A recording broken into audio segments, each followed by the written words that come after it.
Le 7 octobre 2023, à 6h30 du matin, une attaque coordonnée appelée Déluge d'Al-Aqsa est lancée par le Hamas depuis Gaza. Près de 5000 roquettes sont tirées sur des villes et villages dans le sud d'Israël, tandis que des attaquants franchissent la frontière et envahissent plusieurs kibbutzim, tels que Nir Oz et Be'eri, où plus de 100 personnes sont tuées et des centaines de civils sont capturés. À Nir Oz, les habitants se réfugient dans leurs abris, alors que les assaillants capturent de nombreux otages, dont des femmes et des enfants.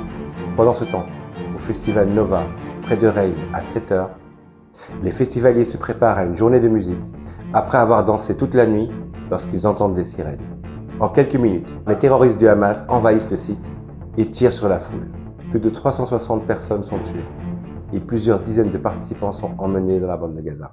Au total, cette attaque a fait plus de 1400 morts en une journée, dont des militaires israéliens, des civils et des étrangers. Environ 220 personnes ont été prises en otage et à ce jour, 110 ont été libérées après des négociations, tandis que 19 ont été retrouvées mortes.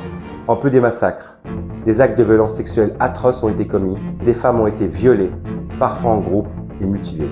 L'attaque du 7 octobre 2023, la plus violente et la plus meurtrière sur le sol israélien depuis la création de l'État hébreu, a entraîné un grand traumatisme au sein de la population israélienne et une riposte militaire immédiate de grande ampleur sur la bande de Gaza.